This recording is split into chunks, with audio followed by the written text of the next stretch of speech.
Hello, আসসালামু আলাইকুম। Farmer আপনাদের সবাইকে স্বাগতম। আশা করি সবাই ভালো আছেন, সুস্থ আছেন। ভাই, আপনি কি জানেন 90% মানুষ ব্যবসা শুরু করেও ব্যর্থ হয়? কিন্তু কেন? কারণ তারা এই তিনটি মারাত্মক ভুল করে, যা তাদের স্বপ্ন ধ্বংস করে দেয়। আপনি যদি সত্যিকারের সফল হতে চান, তাহলে এই ভিডিওটি শেষ পর্যন্ত দেখুন, কারণ আজকে আমি আপনাদের কিছু বাস্তব অভিজ্ঞতা শেয়ার করব, যা আপনাকে সফল উদ্যোক্তা হতে সাহায্য করবে। বেশিরভাগ মানুষ ভাবে যে টাকা থাকলেই ব্যবসা করা যায়, কিন্তু আসল সত্য হলো টাকা নয়, আপনার কৌশলে আপনাকে সফল করবে। অনেকেই হঠাৎ ব্যবসা শুরু করে, অনেক ভুল সিদ্ধান্ত নেয় এবং তারপর দেখা যায় যে শেষমেশ একটা পর্যায়ে গিয়ে হাল ছেড়ে দেয়। আজকে আমি তিনটে ভুল নিয়ে কথা বলবো, যা যদি আপনি করেন তাহলে আপনার ব্যবসা ব্যর্থ হবে। সেটা হচ্ছে, প্রথম ভুলটা আমরা সাধারণত যেটা করে থাকি, যে একসাথে অনেক কিছু করতে চাও। ধরুন, আপনি একজন কৃষি উদ্যোক্তা হতে চান, কিন্তু পাশাপাশি আপনি দেখা গেছে যে online business, real estate, freelancing বা অন্য কিছু শুরু করলেন। ফলে কি হলো, যে দেখা যাচ্ছে আপনি কোনো একটিতেও ভালো করতে পারলেন না। এটা সমাধানের ক্ষেত্রে সাধারণত আপনাকে একটি ব্যবসায় ফোকাস রাখতে হবে। প্রথমে হচ্ছে আপনাকে যেটা করতে হবে, ছোট ছোট স্কেলে শুরু করতে হবে এবং তারপর সেটাকে আস্তে আস্তে বড় করতে হবে। আর সাধারণত আমরা 2 নম্বর যে ভুলটা করে থাকি, এটা হচ্ছে যে অনেকেই ভাবে যে না, টাকা থাকলেই ব্যবসা শুরু করা যায়। এটা হচ্ছে সব থেকে একটা বড় ভুল আমাদের। দেখা যাচ্ছে আপনার অনেকে ভাবে যে যদি 5 লাখ টাকা থাকে তাহলে ব্যবসা শুরু করলে সফল হব। কিন্তু টাকা থাকলে কি সফল হওয়া যায়?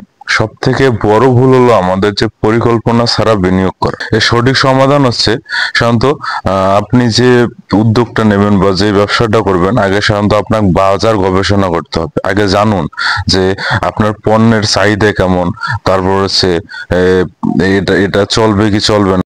আরেকটা হচ্ছে আমরা যেটা ভুল করে থাকি, সেটা হচ্ছে কোনো ব্যবসা শুরু করার আগে আমরা ছোট স্কেলে আমরা পরীক্ষা করি না। আচ্ছা, প্রোটোটাইপ মডেল যেটাকে বলা হয়, আমরা এটা করি না। আর আচ্ছা, আমাদের আরেকটা যেটা ভুল করি, এটা হচ্ছে আমাদের ইনভেস্টমেন্টের রিটার্ন কত হতে পারে সেটা আমরা সাধারণত বিশ্লেষণ করি না। আর আমাদের 3 নম্বর যেটা ভুল, সব থেকে বড় একটা ভুল, সেটা হচ্ছে ধৈর্য হারানো এবং হাল ছেড়ে দেওয়া। দেখেন ভাই, সফল মানুষের গল্প দেখলে আমরা শুধু তাদের সাফল্যটাই দেখি, কিন্তু তারা কতবার ব্যর্থ হয়েছে আমরা সেটা দেখি না।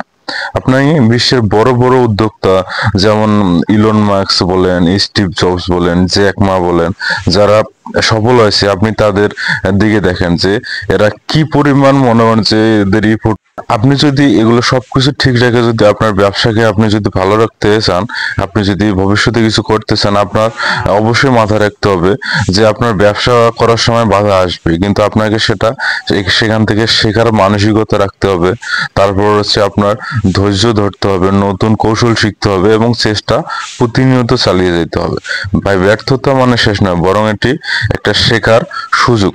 দেখেন, আমাদের সমাজে অনেক মানুষ আছে যে সাধারণত দেখা যাচ্ছে তারা ভাবে, দেখেন যে 10,000 বা 15,000 একটা চাকরির স্যালারি কাজ করে, তারা ভাবে যে মনে হয় যে আমি পারবো না। কিন্তু ও তো এতটুকু তোর চিন্তা ভাবনা করা উচিত যে কেন 15,000 টাকা, কেন আমি তো 1 লাখ টাকাও মাসে কামাইতে পারি। কিন্তু আপনার সেটা চাকরিতে হবে না, আপনাকে অবশ্যই ব্যবসা করতে হবে। আর আপনি যদি ভালো মতো ব্যবসা করেন, আপনি যদি সেখানে প্রপার টেক কেয়ার করেন, আপনি যদি পরিশ্রম করেন, তাহলে সেখানে অবশ্যই আপনার সফলতা আসবে।